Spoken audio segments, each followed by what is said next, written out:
In today's episode, Audrey asks, what do you look for in a good email newsletter? Are there any you just love and can't wait to receive? Any that you signed up for that just fell flat? This is a great question and an important one because the answer is very different depending on the subscriber's intent. So there's the producer of the newsletter side and the subscriber side. Broadly speaking, email newsletters are going to fall into two buckets, educational and entertaining. And every newsletter is almost certainly going to be a blend of those two, but what that blend is, what that mix is dependent on both the subscribers and the producers. Now, what kind of newsletter a person subscribes to is incredibly dependent on their intent. So if you are publishing an email newsletter, if you're trying to create one for business purposes, you have to know what kind of audience either you have or you want to have.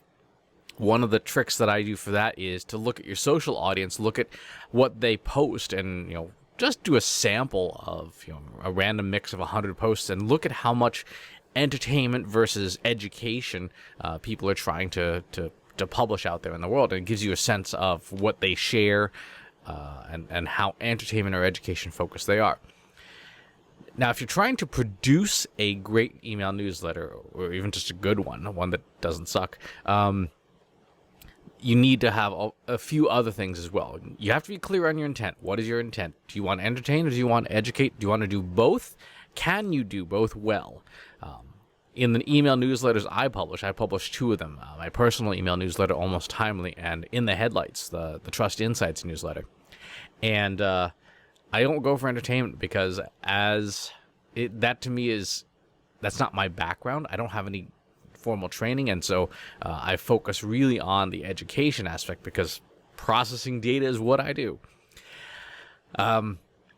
Second question, what frequency do you want to publish? There is no wrong frequency other than what is the maximum frequency you can publish at while still retaining quality, while still producing something that people want to read and enjoy reading. For some people, that's monthly, and that's okay. It's better than nothing as long as it's quality. For other publications, there are some that publish 3 times a day, and they maintain quality that way. But they create a lot of content, and as long as it's useful, it fulfills the mission, then great. Length is another consideration. How much content and what kinds of content go into your newsletter?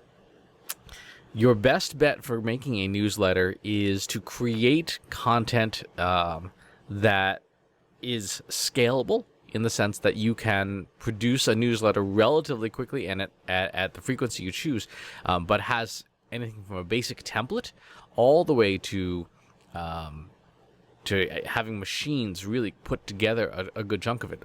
About 2/3 of my newsletter is generated by software that I wrote because I couldn't just create a whole thing. And then there's about 1/3 of it is custom that I build every issue. I publish weekly. Some companies publish daily. Some companies publish 3 times a day. Depends on your company and what you can do. The third is personality. What personality does your newsletter speak with?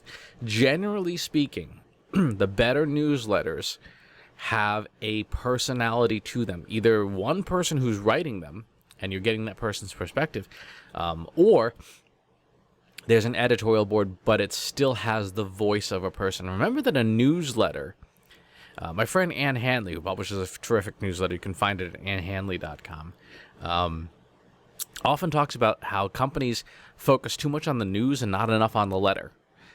And so if you can write with the intent of it being one person communicating to another, because that's the way it's read. Newsletters are a lot like podcasts, right? They're not something that is a communal thing. You read that. It's a one-to-one communication. It's like a podcast. You're listening to another person. You're not. People don't communally listen to podcasts for the most part.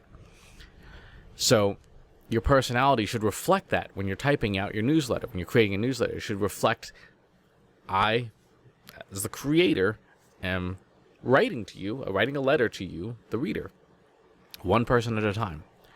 The fourth consideration is the specific topic. What is your newsletter about? And be very specific and clear on this so that you can tell what does and does not go into the newsletter. The best newsletters, the ones that I love, are very specific. They are clear on their intent. There's no question. When I sign up for this newsletter, I know exactly what I'm getting. Katie Martell publishes a great marketing newsletter. Ann Hanley's newsletter is writing a lot about writing these days. Jeremy Singer Vine's Data is Plural newsletter is all about data sets you can take a look at. Scott Monte's is all about general business strategy.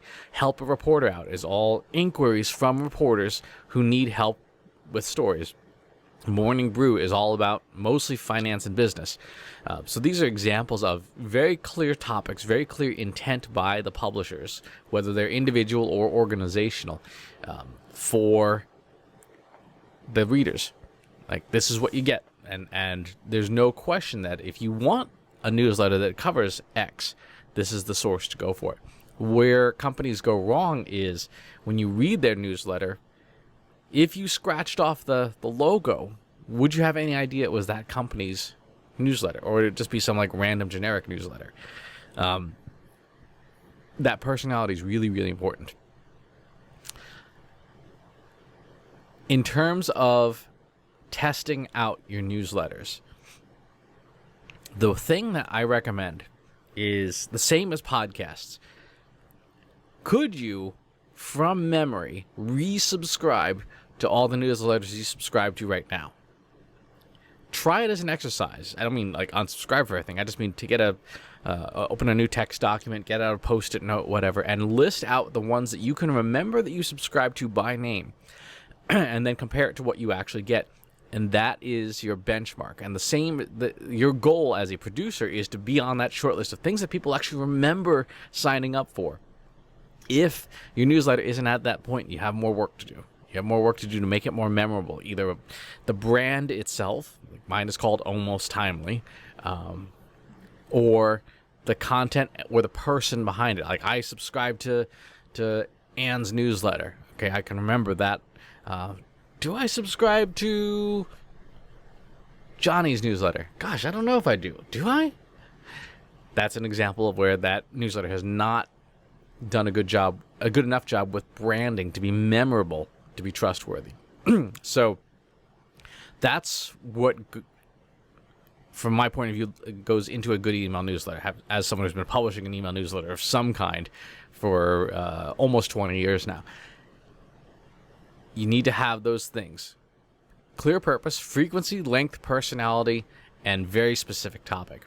So as always, please leave comments below, and please do subscribe to the YouTube channel and the newsletter. And all the links for the newsletters mentioned in this episode are in the show notes on the blog. Go to christopherspenn.com/blog.